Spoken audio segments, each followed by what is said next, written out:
Good morning. It's Monday. Often I'm asked about the sacred journeys, and it's explained in my literature.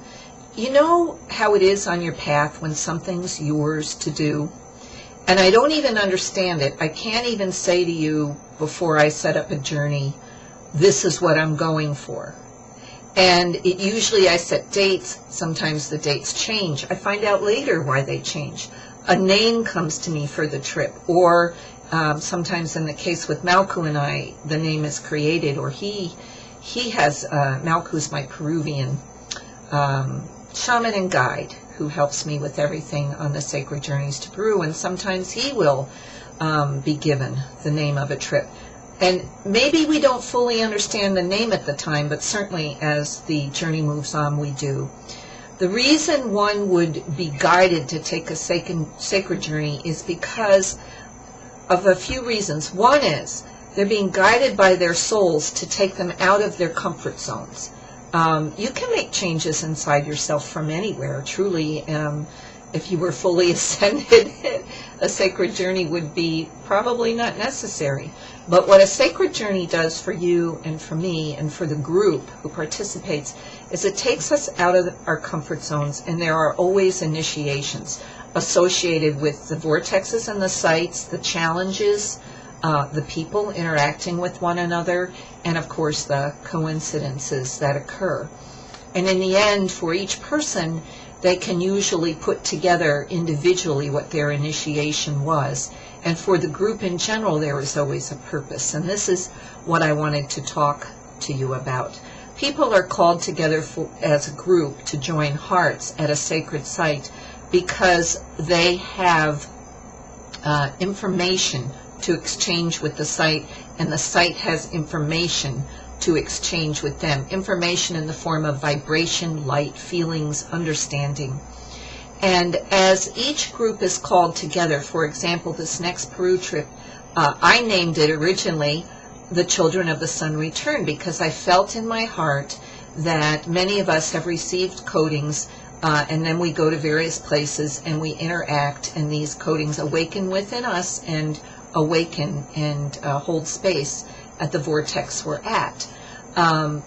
Children of the Sun felt like calling people back to the Andes, to Peru, with their ancient codings to assist. So that was part one. Then later, after that came to be, I discovered from a book Drumvalo Melchizedek wrote called Serpent of the Light, that the Kundalini of the earth at one point for many thousands of years was anchored in the Himalayas. When the Dalai Lama was exiled in the 50s, it woke up the serpent within the earth's Kundalini, and it began to undulate, and it undulated all around the planet for the next many years, waking up the sacred sites, touching them, coding them, letting them know we're waking up. And truly, humanity was waking up all those years. And it's a long journey how it did that. Read his book if you'd like; it's good. But it ended up in 2005 to anchor in the female pole in the Andes. And I am very connected to the political grids, not because I'm involved at all in politics. I don't believe there is a Democrat and a Republican, a right or a wrong, or this or that. I believe in integration. I believe the truth is the integrated answer. But whenever I'm called to go somewhere, it usually has an impact on what the earth is going through. And I was called in this trip, Children of the Sun Return, to be in Peru, in the Andes, and actually in Machu Picchu, the Crystal City, talk about coding, the day of the U.S. elections, to hold space, not for any particular thing to happen. Not that I believe Obama's better than McCain. I don't believe any of that. I believe the integrated truth, which is what's in our hearts, and we are making the difference. And to go to that place at the end of our journey to Peru, the next interesting part, Malku named this journey Expansion of the Heart. And now I totally understand that both things are true.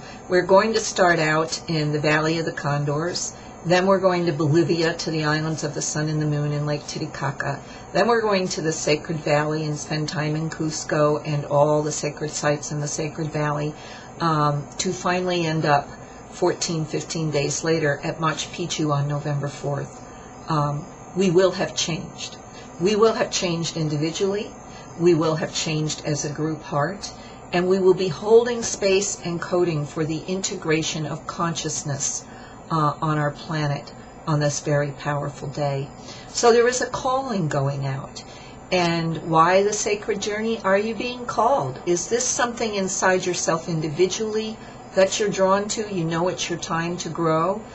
And is this something to participate with? Is this a soul group of yours? Are you being called?